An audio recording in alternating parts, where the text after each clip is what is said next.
Olá, seja muito bem-vinda, muito bem-vindo. Eu me chamo Raquel Aquino. Eu sou a Marcela Freitas. E este é mais um episódio do podcast da Sangha Yoga. Se você está chegando por aqui agora, a Sangha Yoga é a nossa comunidade de yoga online.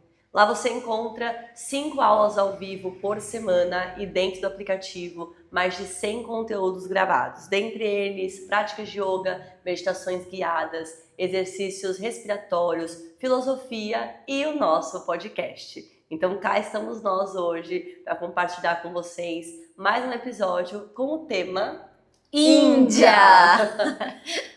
A ideia desse episódio é finalmente compartilhar um pouquinho de aprendizados, de percepções que a gente teve na realização desse sonho para nós, que era conhecer o berço do yoga, a Índia. Desde a nossa viagem, né, a gente recebeu muitas perguntas sobre tudo, cultura, comida, como era a prática de yoga por lá. E hoje a gente quer compartilhar um pouco disso com vocês. Claro, né, a gente poderia ficar aqui falando sobre a viagem horas e horas, mas a gente vai trazer aqui os pontos principais que transformaram a gente, né, de alguma forma. Acho que trazer as coisas mais impactantes, seja de cultura, seja no sentido do yoga mesmo. Então, bora lá. Bora. Foi muito legal que a galera no Instagram acompanhou, o pessoal ficava chamando de Indiaflix.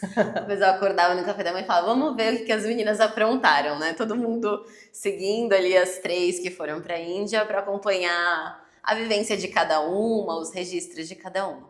E logo de cara, assim, acho que o que mais chocou, impactou e inclusive deu muita repercussão na rede social foi o trânsito de Mumbai. Assim, aquele caos, né? Já chega... Acho que ali você já sente que o negócio vai ser louco. Realmente. Eles buzinam o tempo todo. E quando a gente fala o tempo todo, é realmente o tempo todo, né? Eu lembro que quando a gente percebeu aquela loucura, a gente até falou, será que é assim o tempo todo? De noite, de noite. Você tá dormindo no hotel, você tá ouvindo, né, as buzinas. E a gente, quando se deparou com isso, o primeiro momento foi, que galera estressada, né? Nossa, esse povo, porque pra nós, né, aqui, do nosso lado do mundo, a buzina é algo... Em último caso... um alerta, olha... né, tá acontecendo alguma coisa, você buzina. Lá não, né, eles buzinam pra avisar que tá fazendo uma ultrapassagem, buzina pra avisar que tá passando, buzina pra tudo, faz parte do dirigir ter a buzina, né, como uma ferramenta, o que foi muito louco. Sim, porque a gente percebeu em alguns rickshaws que a gente entrou, eles nem usavam o retrovisor, lembra que ficava... Alguns retrovisores estavam cobertos, coberto. Ou com um ângulo que, tipo... O cara não tava enxergando nada, ele nem tá olhando para aquele espelho. Então a impressão que a gente tinha é que eles buzinavam para avisar que estavam passando e eles ficavam com a escuta ali, né? Tipo assim, Sim. se tem uma buzina é porque tem alguém perto, Tem alguém perto. Só de curiosidade, rickshaw é aquele carrinho, né? Parece um tuk-tuk, né? O nome tuk-tuk é mais conhecido, mas o tuk-tuk é um pouco diferente. É um carrinho que você vai ali, tem um motorista... E eles vão guiando assim como se fosse uma bike, né? Não é um volante, é aquele... guidão de moto. Isso, igual guidão de moto, de bike. E realmente, os retrovisores eram virados para fora. Esse aqui, né, que a gente vê no carro, cobertos. E era meio desesperador, né? No começo, assim, eu falava, gente, eu ficava tensa no carro. No carro, né? No rickshaw, eu falava, gente, vai bater. Inclusive bateu, tá? No primeiro dia... um Uber, né? Foi um carro que bateu no nosso rickshaw, assim, não foi nada grave. E vida que segue, né? Eles pararam ali, deram uma... Teve um leve bate-boca, né? Mas a gente pensou, né? Nossa, vai parar. Não. Teve ali um bate-boca de 20 segundos. E tchau, segue tchau, tchau. a vida. Vida que segue. Mas isso realmente, do barulho, né? Acho que é uma das perguntas que eu mais recebi no meu Instagram, de como que eu lidei com isso, porque eu gosto muito de silêncio. E foi sim desafiador, não vou falar que foi algo... acho que com o tempo a gente vai normalizando, né, ao longo da viagem. Você vai sentindo que aquilo faz parte do ambiente. Mas é bem estranho, porque você não tem um momento de quietude, né? Que a gente está tão adaptada até com o nosso trabalho. Acho que esse ponto foi o primeiro, mas Sim, sim. Aquela chacoalhada. E é isso que a Má falou. Eles buzinam, falam alto e vida que segue. A sensação que a gente ficou, né, dessa diferença grande de como funciona lá o trânsito para como é aqui, é que lá como é o tempo todo esse ruído e parece que não tem lei, parece que não tem regra, parece que não tem multa, parece que quando bate ou encosta, ninguém tem seguro, ninguém troca contato, não existe uma demanda energética grande ali no caos que é o trânsito. Então, o caos acontece o tempo todo e eles seguem. Ninguém tá estressado. Ninguém tá aqui, né? Pelo menos aqui onde a gente mora, no estado de São Paulo e na cidade de São Paulo, que é um trânsito bem intenso, mas é um trânsito bem organizado. A sensação que eu tenho é que uma coisinha que acontece no trânsito já perturba o nosso dia Não, e quantas inteiro. brigas não saem no trânsito, morte, gente. Tem coisas assim absurdas que acontecem no trânsito porque as pessoas veem aquilo como um absurdo. E lá, Então, a gente vê, por exemplo, as pessoas chegando em casa ou no trabalho falando, nossa, hoje no trânsito, e contando a situação. Se eles fossem contar as situações, não dá.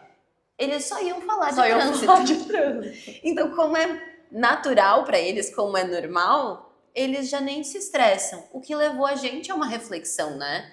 De tipo, caramba, o que é melhor, pior, né? Assim, você se acostumar com esse caos absurdo, né? Ou você tentar organizar de alguma forma, né? E o caos é tanto, assim, que é no trânsito em geral, né? Não é só falando de rickshaw ou moto, que também tem bastante moto.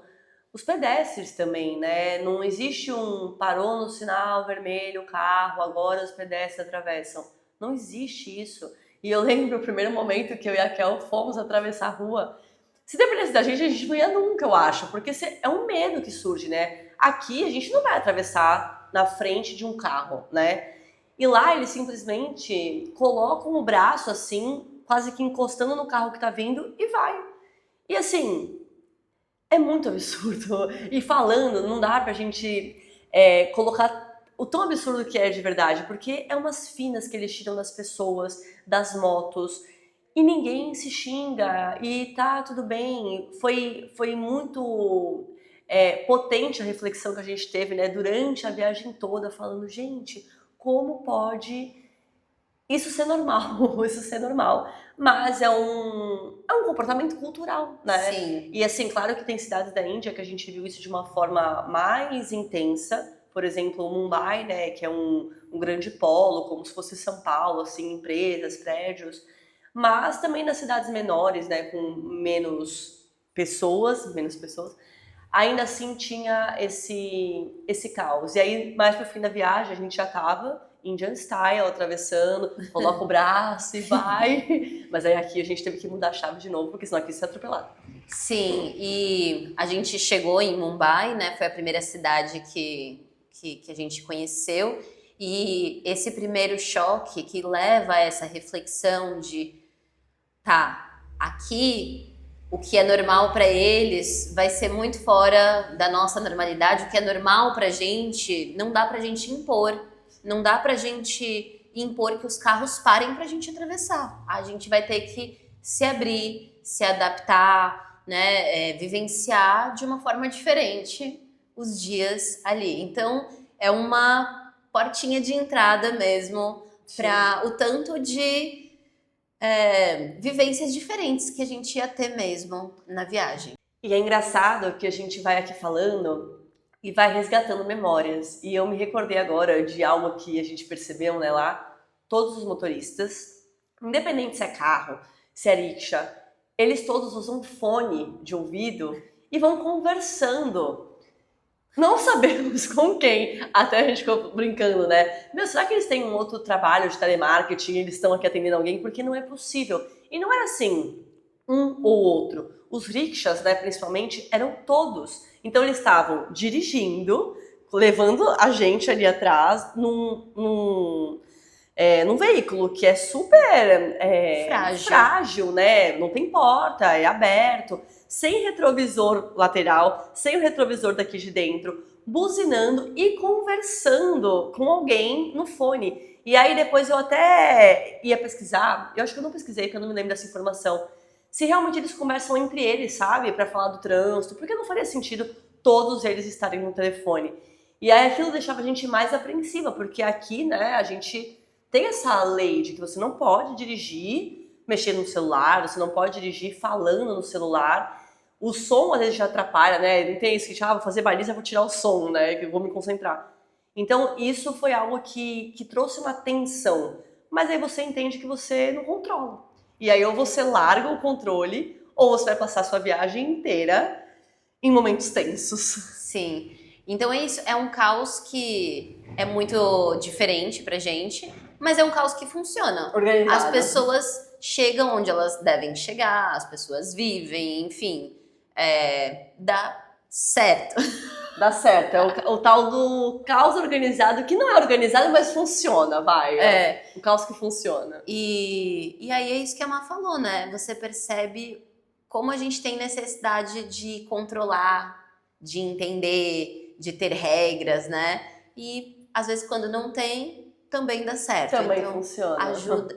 traz esse outro aprendizado que é bem importante para uma viagem como essa, de você abrir mão do controle, você saber que coisas inesperadas vão acontecer. Uma outra coisa que a gente reparou também é a quantidade de homem na rua andando, né? Quando a gente ia andar na rua, era muito homem, muito homem. E eu, pelo menos, eu fui para a Índia achando que ia ser complicado lidar com uma sociedade que eu sei em que a mulher tem menos liberdade do que a gente tem, que é exigido ali alguns costumes, né? Não pode mostrar o ombro, tem que se vestir de uma determinada maneira. Mulheres casadas têm aquelas marcas, né? Vários traços ali que elas têm que impor na vestimenta para demonstrar que são casadas. Sim. Tudo muito diferente. E indo para lá, eu achei que ia ser bem desafiador, assim, o contato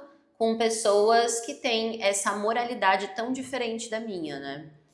E andando na rua e vendo a quantidade de homem, poucas mulheres, eu ficava, será que tem muito mais homem na Índia? A gente até pesquisou, né, você lembra? Do que mulher. E na real que tem a ver com a cultura, porque como as mulheres, elas ficam em casa com os filhos, eles dão preferência ainda para contratar mais homem, Mumbai menos, porque é uma cidade, né, uma megalópole, como São Paulo, e então tem mais esse contato ocidental, né, mais globalizado, mas em outros locais não, essas tradições que colocam a mulher numa determinada função, então eu achei que ia ser bem desafiador o contato, principalmente com os homens, defendendo, né, essa moralidade, mas aí acho que foi no Taj Mahal, lá em Agra, que a gente conversou com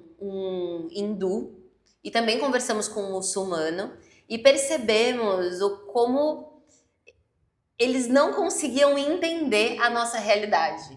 Eles olhavam 3 mulheres jovens viajando sozinhas ali num outro país, do outro lado do mundo, né? E ficavam ainda mais impressionados com a Marcela, porque a gente falava que a Marcela era casada, porque, enfim, ela mora junto com o parceiro dela, então a gente falava que ela era casada, né? E eles sempre falavam, mas cadê o seu marido? É. Aí eu brincava, alguém tem que trabalhar, ficava brincando, mas era um choque, né, pra eles. Era um choque pra eles imaginar que uma mulher casada tava viajando com amigas solteiras pro outro lado do mundo e o marido tinha ficado em casa. Então, e assim, teve uma frase, né, que acho que foi até o hindu que usou, falou assim, eu percebo que vocês estão felizes, mas eu não consigo imaginar vocês felizes no final da vida de vocês, sem constituir uma família, sem ter filhos. Como se fosse assim, né? Você vai se arrepender amargamente das escolhas do presente. E aí, quando você se depara com essa pessoa, né, no caso esse homem, ali, que viveu dentro daqueles dogmas, daquela caixa, e ele realmente curioso, não era com com julgamento. Não era um julgamento, era uma curiosidade mesmo, não um questionamento, mas... Não, mas eu lembro que ele falou assim, mas no país de vocês é normal isso? As mulheres viajarem sozinhas, viverem sozinhas, né, que ele perguntou, e aí as meninas falam que moravam sozinhas, e ele ficou assim, incrédulo, né, essa palavra. Sim. Como isso? E aí, quando a gente percebe como aquela pessoa tá dentro ali daquela caixa e não consegue visualizar o outro feliz de uma outra forma, isso me fez parar assim, eu não quero ser assim. Por mais que eu considere a minha caixa, entre muitas aspas, mais certa, mais justa, mais igualitária, eu não quero não conseguir reconhecer a felicidade do outro, sabe? Mediante as escolhas dele, independente de quais sejam. Isso, mediante a cultura dele, ali dentro das possibilidades deles. Então, eu não gosto hoje de julgar mulheres hindus, muçulmanas, que se enquadraram ali dentro daquela criação como pessoas infelizes. Eu acredito que dá pra você extrair momentos de felicidade, você ser feliz dentro daquilo que foi te apresentado como possível felicidade. Então, se a mulher ela foi criada ali entendendo que ela vai ser bem-sucedida, realizada dessa forma, eu desejo que elas sejam o mais felizes possíveis dentro desse modelo. Apesar de ainda desejar que um dia todas as mulheres tenham a mesma liberdade que a gente tem de se vestir como quiser, de exercer a profissão que quiser, estudar o que quiser, né? Tenham acesso a tudo. Mas esse foi um dos aprendizados, assim, que me marcou muito, que foi conversar com pessoas, principalmente homens muito... Conversamos com pouquíssimas mulheres, porque você realmente não vê, né, na rua. É uma grande massa de homens. E isso eu acho que tudo isso que você falou agora entra num outro ponto de aprendizado muito forte que a gente teve, que é de você ser receptiva, sabe? Independente do lugar que você está visitando, da cultura que você está conhecendo, ou dentro do nosso país mesmo, para tudo que a gente se propõe a fazer na vida. A gente precisa estar aberto, né? Fazer uma viagem como essa, por exemplo, presa, apegada nos seus costumes, na sua cultura, nos seus pensamentos, no que você acredita, cara, uma que você não vai estar absorvendo, né? Essa grandiosidade que a gente tem de possibilidades pelo mundo, de cultura e tudo. E talvez você não consiga realmente acessar a essência e ter esse pensamento que você passou a ter depois de uma viagem como essa.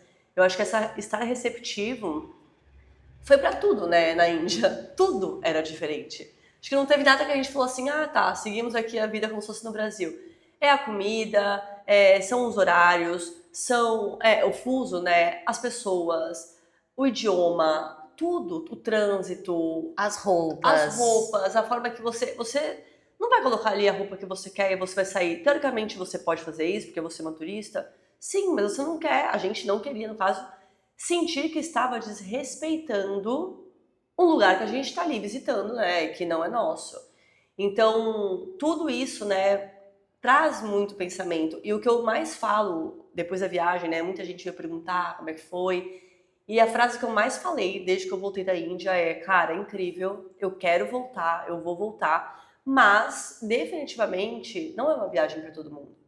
Você tem que estar preparado. Inclusive, nesse processo do pré-viagem, a gente conversou com muitas pessoas e a gente sabe de 2 pessoas que foram para a Índia e voltaram, anteciparam a passagem, porque foi um choque muito grande. A pessoa talvez não se preparou, né? Não criou ali, de repente, bom, pode ser que eu encontre isso, pode ser que eu me depare com aquilo, mas estou indo aberta. Foi só, vou. E aí, quando chegou lá, teve aquele baque e antecipou a passagem. E falou, nunca mais quero voltar. E por quê, né? Que acho que a Índia e alguns outros países também, essa visão. Tem gente que ama e quer voltar, e amou tudo, que é o nosso caso. E tem o pessoal que fala, cara... uma vez tá bom. Uma vez tá bom, ou então nunca, né? Você fala, jamais, pra mim falaram isso, por quê? Por que a Índia? É um lugar que a visão que as pessoas têm, né? É sujo, é fedido, é pobre. E no fim, de acordo com a nossa visão de mundo, pode ser que seja tudo isso, né? Mas talvez para eles, dentro da visão deles, não é isso. E talvez a visão que eles tenham sobre a gente seja diferente da visão que a gente tem sobre a gente mesmo, né? Então, essa receptividade, você entrar num lugar e falar, licença, estou aqui, vou absorver o que eu posso, quero aprender e estou aberta. E estar aberta não significa você concordar ou você, nossa, eu tenho que amar essa comida, ou então eu concordo com a cultura, concordo com esse estado, né, que as mulheres vivem, mas você está vivendo ali por alguns dias numa cultura que não é sua. E a gente, o mínimo do mínimo é ter que respeitar, né? Sim, sim. Algumas. Acho que o que eu menos gostei de ouvir as pessoas perguntando do lado de cá, que eu acho um preconceito absurdo, e se possível, gente, não faça isso. Mas quando eu cheguei, muita gente pergunta assim: as pessoas lá fedem? Uhum. Cara. E sobre a sujeira também no lugar, né? Sujo e fedido, sobre Mas isso. assim, as pessoas fedem. Gente, vamos lá, né? Eu acho um preconceito absurdo. Imagina se as pessoas mantessem, por exemplo, o estereótipo da mulher brasileira, né? Por conta ali de uma exploração sexual da mulher brasileira. Imagina se eles fossem enquadrar a mulher brasileira todas, né? Como, então, mulher fácil, Sim. né? Sexualizar demais, né? O perigo que a gente passaria em outros países. Então, assim, não reforcem preconceitos. Eu acho isso Não, e grande parte das lamentável. vezes a gente reforça algo sem nem ter vivenciado, né? Você escuta e reproduz, você escuta e reproduz. E por mais que eu tenha escutado pessoas falando assim, ai meu, mas por que você vai pra Índia? Eu tenho uma amiga que foi e odiou, falou que as pessoas são sujas e o lugar é fedido. Falei, cara, então eu vou lá tirar minhas conclusões. A gente não pode ficar passando pra frente algo que a gente não vivenciou. Até porque a vivência de cada um, acho que é muito pessoal, né? E a gente acho que se preparou tanto, assim, eu tinha, acho que uma coisa que eu preparei muito na minha cabeça, que era um medo, assim, que eu tinha de como eu ia lidar, era de ver a extrema pobreza, porque a gente sabia que, né, teria isso, e os animais também, né, que era algo que me preocupava muito, de ver animais sofrendo, e a gente viu, né, um ou outro, mas não dá pra generalizar, a grande parte dos cachorros, das vacas, que a gente viu que tem muita vaca pela rua, muito cachorro pela rua, eles estavam bem cuidados, ok, as pessoas dão comida, claro que é diferente do nosso país, né, a gente acha que tem muito cachorro na rua aqui, tudo muda depois que você vai pra Índia.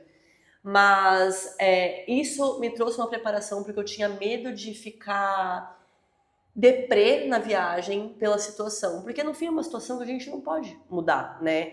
É um país muito mais pobre do que o nosso. A gente sabe que o Brasil também tem as suas questões de desigualdade social, mas a Índia é algo muito gritante, né? Ou você tem uma vida muito boa, ou você é muito miserável, né? Os extremos, né? Muito ali nítidos. Mas, mais uma vez, eles não estão. Nossa presença lá não vai mudar a realidade de um país e você tem que enxergar aquilo e entender. Eu acho que uma viagem como essa abre a nossa mente, sabe? Muito. De você olhar e falar, primeiro, né?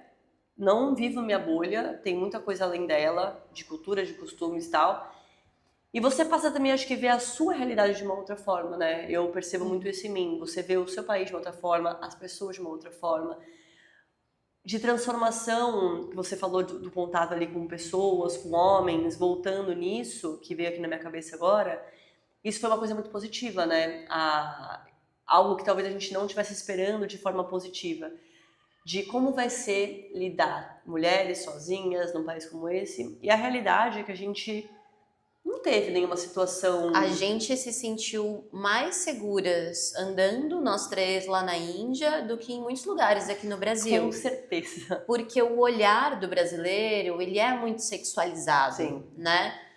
E lá, como eles têm muito pudor com o corpo, né, do outro, então, né, em alguns lugares não pode mostrar nem o ombro, né, as mulheres andam mais cobertas, eles têm até uma ingenuidade nesse traquejo ali, Sim. né, eles são poéticos, românticos, num elogio, assim, sabe? Não é um elogio descarado, né? Num elogio pra mulher, assim. Não é tão sexual. Então, eles não têm esse olhar de secar o corpo da mulher, De né? desejo, né? Não é um olhar de desejo. É um olhar, a gente via muitos olhares de curiosidade, né? De, nossa, você é diferente, porque, como a gente comentou, né? É um país muito pobre e o acesso à internet, na rede social, é muito diferente. Muita gente não tem esse acesso. Então, ver um estrangeiro para eles é algo assim. Parece que eles estão vendo um extraterrestre, né? Você se sente e fala, meu Deus. E pessoas falaram isso. Primeira vez que eu vejo alguém como você. É o cabelo enrolado, por exemplo, né? Era uma coisa que eles falavam muito. O tom da pele, as tatuagens. São coisas que chamam muito atenção. E não entrava nesse lugar realmente de desejo. Era um olhar de... Curiosidade. Nossa, mas por quê, né? Por que você tatua o seu corpo? Não, mas seu cabelo é assim de verdade ou você faz esse cacho? Ah, sua pele é dessa cor ou é do sol? São curiosidades. E isso era uma coisa que foi muito inesperada pra mim. Eu tinha esse medo de como será andar na rua, por mais que eu não imaginasse que eram tantos homens, né? Quando a gente chegou ali que eu falei, meu Deus, não teve nenhum momento assim que a gente se sentiu com medo. E se a gente sentiu medo, foi da nossa cabeça. E não por alguma situação que efetivamente aconteceu, que um homem reagiu de alguma forma e a gente sentiu. Não. Foi a nossa, né, o nosso contexto de ser mulher, o que a gente está habituado a sentir medo, essa realidade de você pensar numa possibilidade, né? E a gente comentar depois, meu, eu pensei isso, meu, eu também. Mas aí a gente entender que, cara, é a nossa cabeça que leva a gente para esse lugar, né? É algo que a gente tem intrínseco na gente ser mulher, né? É um medo, um receio que a gente já vem por ser mulher numa defensiva ali, né? Num Desde sempre estado pra de alerta sempre. de proteger o corpo. Lembrando, pessoal, que a Índia ela é gigante, assim como o Brasil. Então, a gente foi ali para o norte, né? E visitou algumas cidades, mas a gente conheceu Sim. uma parcela. Não dá pra gente generalizar e falar que todo lugar na Índia é seguro, Exato. né? Então a gente foi para lugares muito turísticos, numa época em que o país estava cheio de estrangeiros visitando. Então a nossa percepção ela tá ali dentro de um recorte, Sim. né? De um tempo, de um espaço e de um local. É importante falar que não dá para dizer que você conheceu toda a Índia, assim como quem vem para o Brasil e passeia ali no Nordeste, não dá para dizer que conheceu todo o Brasil. Sim. Tem Cada experiência é muito única, né? Da mesma forma que a gente está dizendo isso, certamente você vai encontrar outras pessoas falando outras coisas. Inclusive, eu tenho amigas que passaram por situações constrangedoras na Índia, em cidades que a gente visitou e se sentiu super segura. Então, eu, assim, pra mim,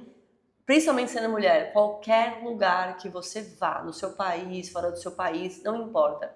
A gente tem que estar atenta a tudo. E estando numa cultura totalmente diferente, tão longe de casa, esse cuidado é redobrado. E a gente, sim, o tempo todo a gente estava atenta com tudo. E não só nessa questão de homens e de medo, mas de comida, né? Lugares de comer, lugares onde você vai se hospedar. Tudo isso é muito importante diante de uma viagem, sendo no Brasil ou fora dele. Eu acho que esse cuidado, ele é necessário e ajuda você a ter boas escolhas, né, durante a experiência. Pensando aqui num outro ponto, que é uma coisa que a gente comentou, né, entre nós antes de gravar aqui, algo que também trouxe muitas perguntas e que trouxe uma nova visão que é sobre o nosso trabalho, né, efetivamente sobre yoga. Para quem não sabe, né, o yoga tem o berço, né, do yoga é na Índia. Existem uma infinidade de cursos de yoga na Índia. A gente não fez curso dessa vez porque a gente não tinha tempo hábil. A nossa intenção era realmente visitar, mergulhar na cultura, mas a gente fez algumas práticas, né, práticas físicas, né, práticas de posturas, práticas de meditação. E é engraçado que eu falando aqui agora, né? É como eles dividem lá, né? A gente não vai numa prática de yoga. Você tem ali a prática de posturas, é uma aula. Prática de meditação, é uma outra aula. Prática de pranayamas. E aqui, né, dificilmente a gente vê separações. A gente faz uma aula de yoga que vai contemplar tudo. Sim. E aí a percepção que a gente teve da prática de posturas nesses lugares que a gente fez e com os instrutores que a gente fez é que eles são um pouco mais rígidos na questão da forma do asana, né? Que são as posições. Então, pé junto é pé junto. Joelho esticado é esticado no máximo. Tracionar os braços para cima é tracionar até o ombro grudar na orelha. Aqui no Brasil, e nas nossas formações, a gente acaba adaptando muito de acordo com a diversidade de corpos que a gente tem. A gente olha e fala, bom, essa pessoa ela não vai fazer o enlace do ombro por enquanto. Na Índia, eles forçam. Eles vão lá e dão uma forçadinha. E Claro, puxam. né? É o que a gente fala, mais um recorte com quem a gente praticou, os lugares que a gente praticou. Mas, por exemplo, o lance do pé junto. Pé junto é pé junto. Aqui, a gente sabe, algumas pernas têm formatos que o pé não vai juntar, porque o joelho junta antes, então vai ter que deixar aberto. A gente adapta mais. Lá eu senti que eles são um pouco militares Sim. na questão de postura. E também que não tem tantas reflexões e paralelos daquilo que você está vivenciando na postura com a vida. Então, uma postura de força para você treinar a sua determinação, a sua persistência num momento desafiador. Você trabalhar ali a respiração para administrar o seu emocional num momento em que você está fazendo força. Ou a sua capacidade de soltar, de abrir mão do controle quando você tiver que alongar e se entregar à força de atração da gravidade e levar isso para a sua vida quando agora eu preciso abrir mão do controle para ir para frente. A gente fala tanto disso, né, nas nossas aulas, de essa relação com o mundo real, né? O que a gente sempre fala, o yoga é da vida real. O que a gente aprende aqui no tapetinho, a intenção maior é que a gente use esses ensinamentos na vida cotidiana. E lá teve um instrutor, né, que foi aquele do Yoga Institute, que depois que a gente acabou a prática, a gente achava engraçado que eles perguntavam, né, porque a gente não falava que era instrutora, depois falava tal, mas a gente não chegava falando, olha, a gente quer fazer aula de yoga, somos 3 professoras. Não, só que aí às vezes eles perguntavam, e aí acho que eles queriam puxar ainda mais, né, no sentido de asanas, de postura. E aí esse instrutor, eu lembro que no fim da prática, a gente conversou ali brevemente, e ele perguntou a nossa visão do yoga, ele perguntou se a gente sabia os preceitos do yoga, a gente conversou ali um pouquinho, e aí ele foi um que comentou do yoga fora do tapete, mas não é algo falado na aula, né? É uma aula bem... vai seguir, é uma receitinha de bolo, né? Vai seguir o passo a passo, assim que é, assim que vai ser. E aqui a gente trabalha mais essa parte com o emocional, de trazer, né, uma prática mais envolvente, envolvendo tudo isso. Lá, quando é a prática de posturas, a sensação é uma ginástica. Sim. Né? É bem denso, assim. E vai cumprir com esse lance de vir pro corpo, de conectar corpo, mente, enfim, vai trazer ali os benefícios, os resultados, né? E aí depois em outras aulas, outros horários, você vai aprender a filosofia, a meditação, a respiração, né? Mas essa foi acho que a maior diferença que a gente viu de como é lá e como as práticas não tem música, né? Todas as práticas que a gente fez, nenhuma delas teve música, que é uma coisa muito comum aqui, né? A gente sempre coloca, ou a maioria das vezes coloca uma música de fundo, uma música que tem a ver ali com o momento. E era muito curioso, né? Quando a gente falava para as pessoas, nós somos professoras de yoga. E eles ficavam assim, passados, né? Não, mas você aprendeu aonde? A gente, no Brasil, curso de formação. E era tipo assim, nossa, e eles, como assim? A sensação é que eles não davam tanta credibilidade no começo, pelo menos eu tive essa sensação de algumas pessoas, mas aí quando a gente começava a conversar sobre a filosofia, ou mostrando que a gente sabia um mantra, Sim. ou algum yama, niyama, ou o nome em sânscrito da postura, e eles se sentiam tão honrados. Lembra do Bolha? Ele falou assim pra gente, obrigada por levar o meu país, né, pro seu país através do yoga. Nossa, até fiquei arrepiada. Muito fofo. Porque é muito isso, né? A gente tá disseminando o conhecimento que veio de um outro lugar. Sim. E eu acho que a gente sentiria a mesma coisa, né? Indo, sei lá, pra Europa e ver o pessoal fazendo capoeira. Capoeira, né? A mesma sensação, né? Porque você se sente representado, com certeza. Sim. Mas isso faz muito sentido mesmo. Antes era um olhar meio assim, brasileira tá falando aí que dá aula de yoga. Mas, e também é importante, né? Nós fizemos formações boas, renomadas, muito estudo, porque infelizmente, né, hoje tem curso de yoga de um final de semana onde você, na verdade, nem sei o que aprende, né, porque Em um final de semana. não tem como, não tem como. É. Nada. A gente faz formação que dura anos, né? Tem formação de anos. Porque ainda assim o estudo é infinito, né? É pra Sim. sempre. É um estudo, gente, de milenar, de muitas camadas, é algo muito profundo. Nós somos eternas aprendizes, né? Praticantes. Uma coisa é você aprender o nome de uma postura e você saber executar essa postura. Outra coisa é você saber ensinar essa postura e colocar ela dentro de uma sequência que faça faz sentido, né? é. Então, vixe, né?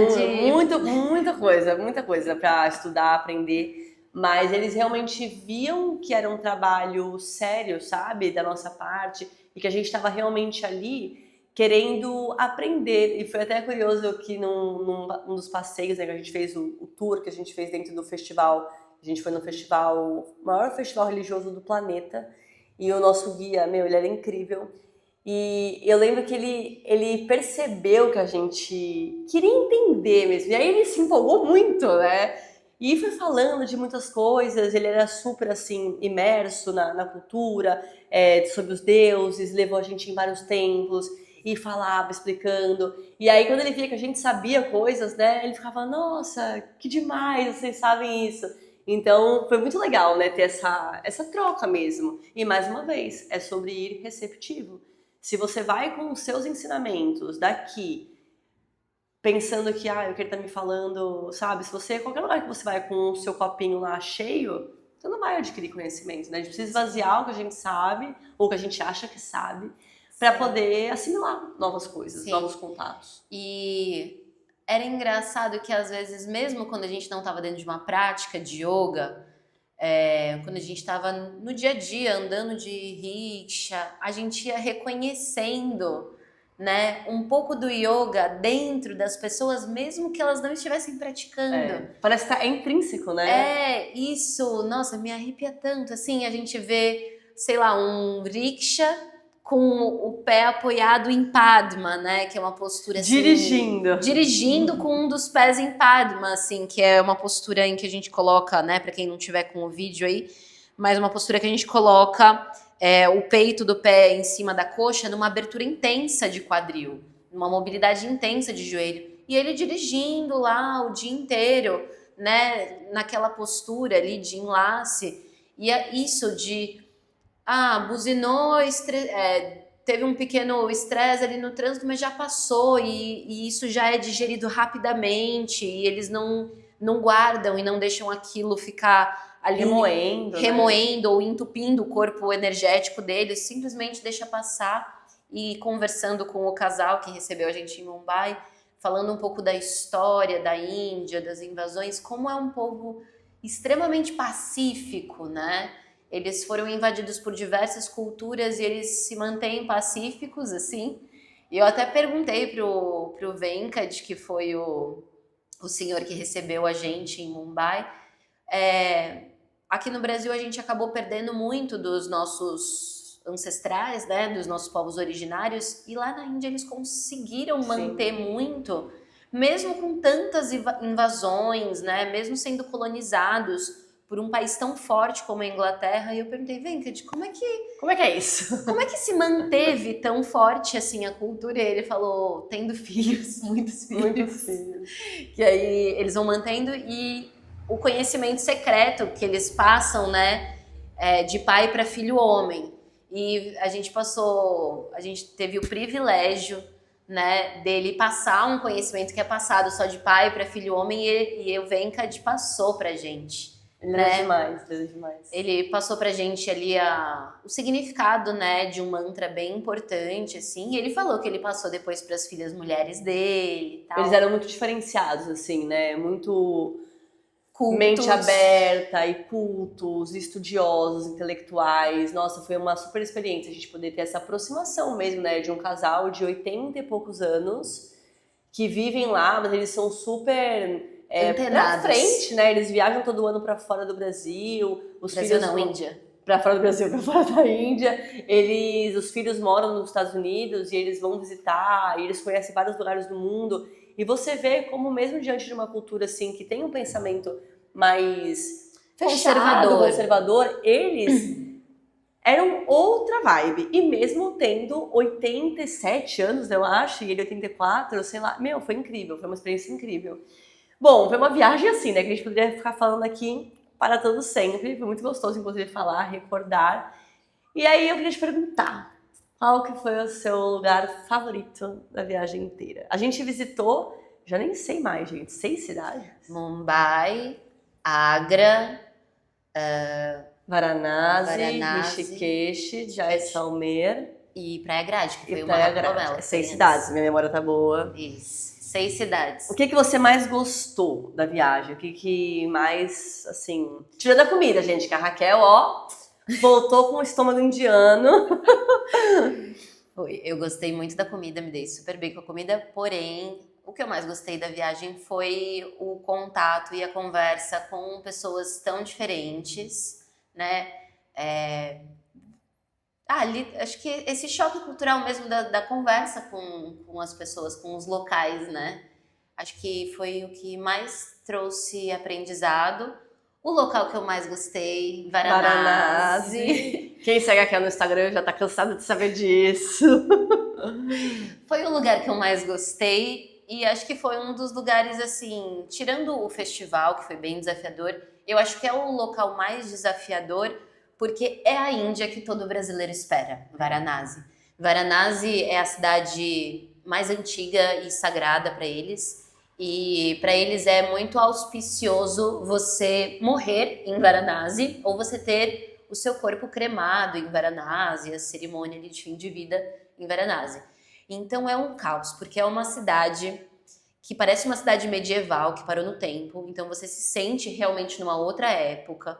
Aquelas pedras antigas, assim, para escoar se chove, deve ser um caos, porque aqueles ralos antigos. E assim, as vielinhas, que passa uma pessoa por vez. Mal passa uma moto, quanto mais carro ou rickshaw. Então as pessoas andam a pé, a maioria das mulheres estão de sari, então tem pouco ocidental, pouca gente com roupas ocidentais. Macaco pra caramba, muito Todas macaco. as casas locais têm que ter grade, porque senão os macacos entram pra roubar comida. Então é muito macaco. E, gente, quando a gente fala macaco, não é macaquinho, é macaco de verdade, grande. E a gente até evitava, né, muito contato visual, porque é perigoso, porque eles estão ali soltos e a gente vê eles roubando coisa das pessoas. É bem intenso. Uma vaca por esquina, os corpos são cremados, os restos da cremação são jogados no Ganges, então é uma área em que a margem do Ganges é muito poluída. Mesmo assim, as pessoas entrando e se banhando, porque é auspicioso você tomar o seu banho no Ganges em Varanasi. O tempo todo, corpos sendo cremados. Então, ele falou, né? Mais de 200 corpos mais de 200 por dia, por crematório sendo cremados. E esse crematório, gente, é o ar livre, assim. Você pode ver, sabe? A chama que tá lá há mais de não sei quantos anos, né? Sem se apagar. E vai tendo um revezamento para manter essa chama acesa e os corpos sendo cremados. E aí isso foi uma outra coisa que eu também acho que agora me veio de transformação. Por mais que seja uma cidade onde as pessoas vão pra morrer, literalmente, né? E é uma glória pra eles, né? Você conseguir morrer lá. Não é uma cidade triste, não tem nada a ver com isso. Todo mundo ali tá sendo cremado, morto, familiares. Mas não é igual a gente tem aqui, né? Nos nossos velórios, aquela coisa pesada de sofrer por aquela pessoa. Não tem. Claro que a energia da cidade é uma energia densa, né? Porque são corpos e corpos e corpos, tal, mas não é uma cidade triste. Eu não senti essa energia de tristeza. Eu senti uma densidade porque é caótico mesmo, né? Ali realmente é o que a Raquel falou. É a Índia que a gente espera. É muita gente, são muitos cheiros.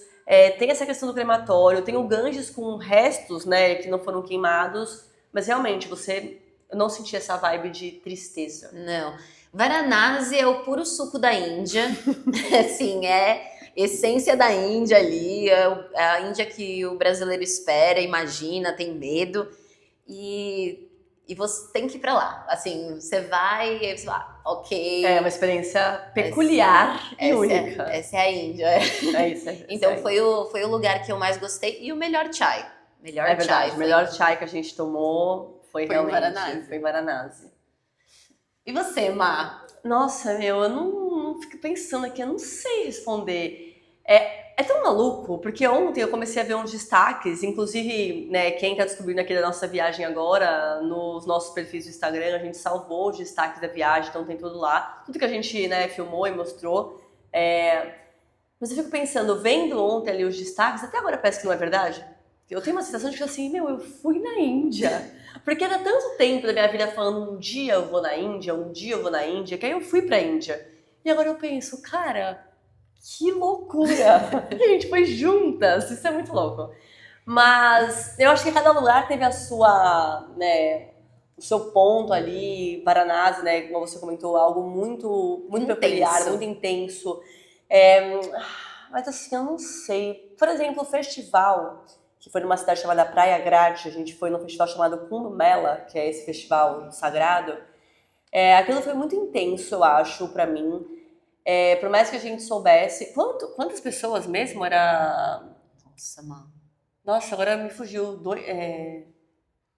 Nossa, eu vou olhar depois o número e vou colocar na legenda aqui. É que eu sei, ao longo de todos De todo os o dias do que festival, são 40 dias. 400 milhões de pessoas. É isso, né, tá? Eu ia Era falar isso. Gente, vocês não noção do que é isso? 400 milhões de pessoas passando por um lugar em 40 dias.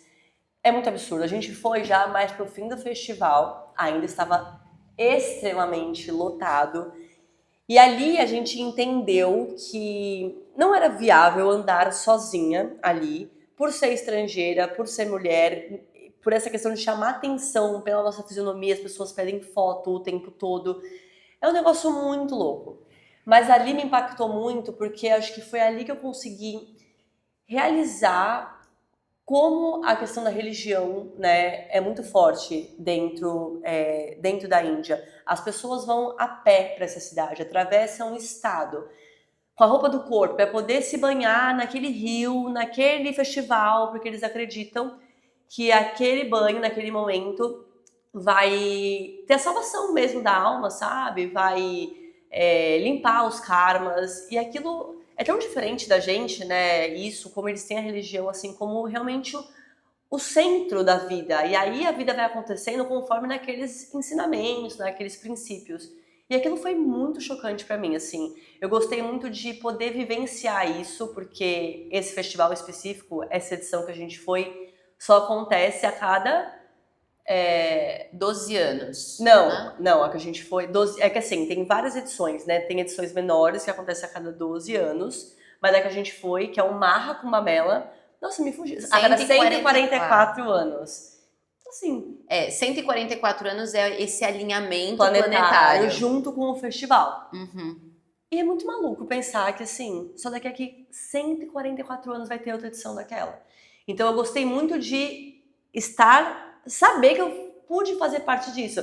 E aí, uma curiosidade, não foi pensado, né? A data da viagem não foi de acordo com o festival. Quando a gente fechou a data, a gente viu que ia ter o Kumbh Mela nessa data. Então, assim, era pra gente estar lá.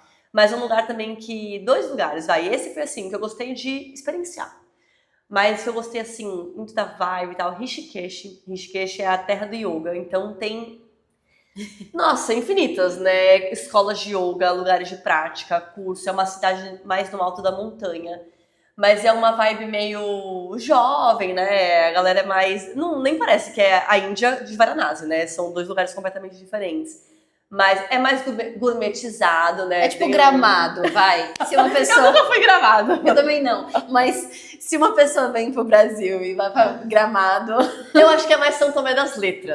Pode ser. Que é uma cidade de pedra, é uma cidade alta, mais friozinho, uma galera mais descolada, tem uns cafés super legal, mas é yoga. A galera vai lá pra fazer yoga, não tem outra coisa, né? Rishikesh é só praticar yoga. Se você não faz yoga, não tem o que você fazer lá, você vai só ficar comendo em café, né? Porque não tem nada. Então, eu achei muito legal ter um lugar assim, onde as pessoas vão com essa mente, estou aqui para praticar yoga, para fazer curso de yoga, mas um lugar também que eu gostei muito, E eu nem sei identificar exatamente por quê, que foi já o fim da viagem, que foi Jaisalmer, que era no Rajastão, que não parece também a mesma Índia que a gente visitou nos outros lugares, assim, parece que a gente é em outro lugar. Lembra muito, assim, um cenário do filme Aladdin, por mais que o Aladdin não aconteça lá, mas é uma cidade, eles chamam de cidade dourada, né, que você olha assim e parece que o cenário ele é mais amarelado, dourado, foi onde a gente foi, no deserto, que foi uma experiência muito legal. Foi muito diferentão, né? Foi. O hotel que a gente ficou, as comidas eram completamente diferentes da comida que a gente tinha comido na Índia até então. E eu achei, acho que, muito incrível, dentro do mesmo país, e não tão longe de onde a gente estava antes, é um lugar completamente diferente.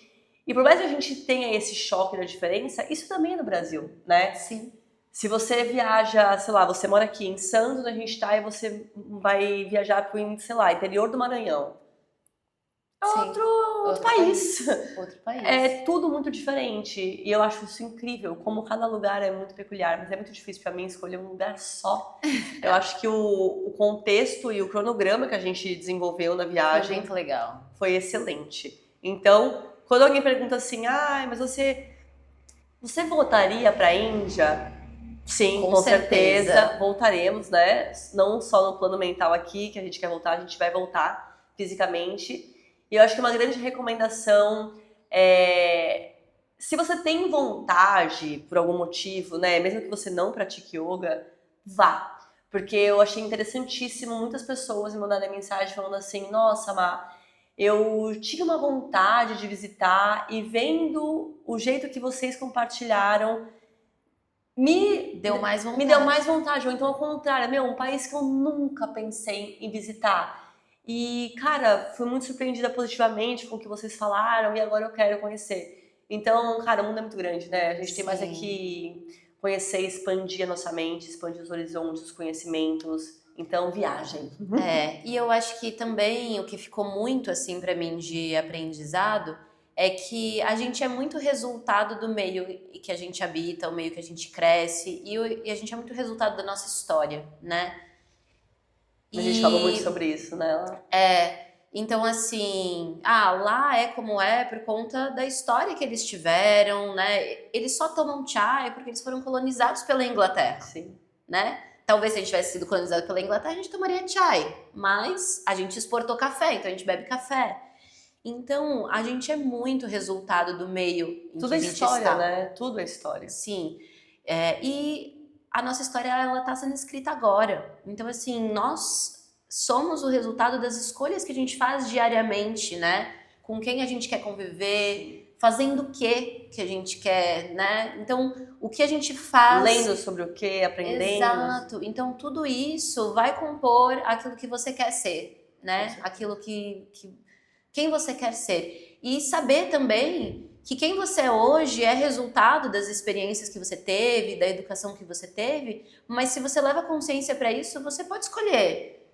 Eu quero continuar assim? Aproveita, sabe, gente? A gente está num país que a gente tem essa liberdade de escolher o que você quer estudar, o que você, sabe? Como que você quer vestir, o que você quer fazer. Qual é a rotina que você quer ter, sabe? Ter empatia, até compaixão, assim, por pessoas tão diferentes, que tiveram uma criação tão diferente do outro lado do mundo, me desafia a ser essa pessoa mais aberta, mais empática com as pessoas do meu país. Mesmo que elas tenham uma visão de mundo completamente diferente, valores completamente diferentes, eu não preciso concordar, eu não preciso compactuar, isso que a Má falou, mas... respeitar, né? A gente pode trazer esse yoga que circula na veia dos hindus lá na Índia, mesmo que eles não pratiquem yoga, que é uma paz, né? Uma plenitude. Estado, né? Realmente, é um estado de yoga que a gente tanto fala. E a gente pode trazer isso, mesmo que a gente não esteja ali praticando. Óbvio que praticar ajuda, porque a gente treina no tapetinho e leva pro dia a dia, mas eu acho que é principalmente isso, assim, que eu queria passar da viagem. Gostei dessa visão. Ai, gente, foi incrível. Espero que vocês tenham gostado do que a gente compartilhou aqui. Foi quase que um relembrar, né, do que a gente viveu. E futuramente teremos outro episódio contando de uma nova viagem para a Índia, depois para o sul da Índia, que a gente foi para o norte, né? E sabemos já que o sul é completamente diferente do norte. E se alguém aqui que está assistindo, né, tiver perguntas específicas sobre a nossa viagem, queira compartilhar de repente caso já tenha ido, estamos super abertas a responder, a papear, a gente adora falar sobre isso. Mandem perguntas pra gente no Instagram, @sangayogaoficial. Podem chamar a gente também nos nossos perfis particulares, se você quiser. E nos vemos no próximo episódio. Ai. Namastê! Namastê! Muito obrigada!